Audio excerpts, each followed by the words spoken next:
Hi, it's Richard Marcus again. I was the greatest professional casino cheat of all time, and I'm back with you.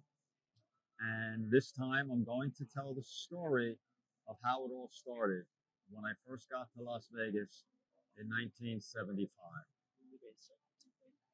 As you know, if you've seen my previous clips, as you know, I won a lot of money as a 17-year-old at the racetrack, the horse races, and I came to Las Vegas and I drove my beautiful white convertible Mustang out to Las Vegas. And at that time, you had to be 21 to gamble, 21 years old to gamble. I was only 17, but things were different back then.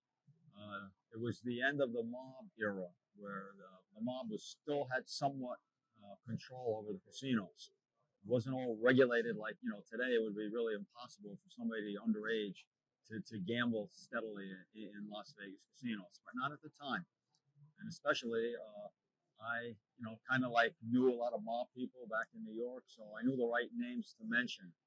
So I drove my car, my beautiful, it was a brand new car. I drove it out to Las Vegas. When I left New York, it had like 150 miles on the odometer. I bought the car for my racetrack winnings, and I took that drive all the way out to Las Vegas, 2,500 miles or so. And you could imagine how I was just filled with anticipation because I'd never been to a gambling casino before, a real gambling casino. I fantasized about it. I played casino games in the cafeteria of my high school, for which I got suspended, then kind of expelled, but they let me back in, and then suspended again. But gambling has always been my thing.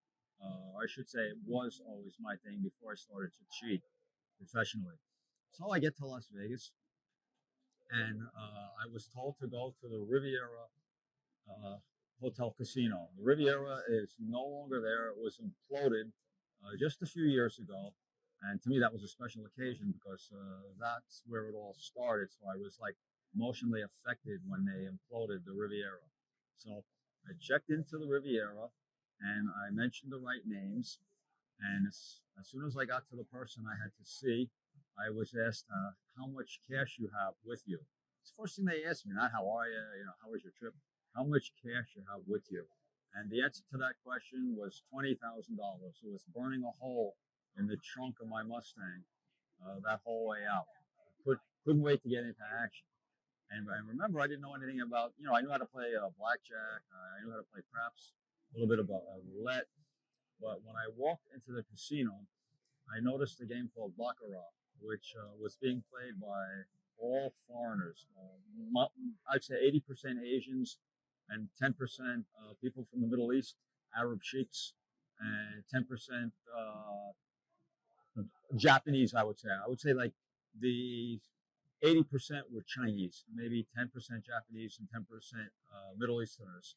And I walked into the casino and I told them, I had 20,000, and they said, okay, here's what you're going to do.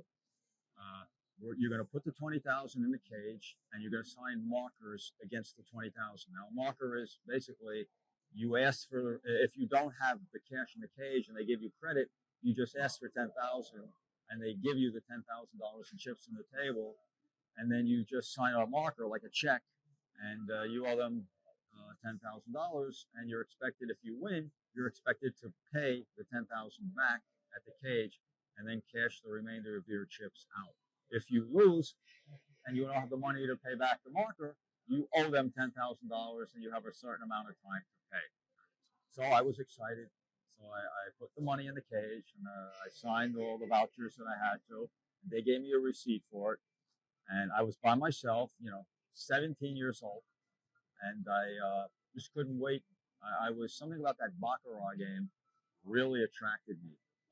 It was just had a mystique about it. And back then, for those of you who know about Baccarat, today it's really called mini Baccarat or mini Baccarat, and they play on tables that are a little bit bigger than blackjack tables.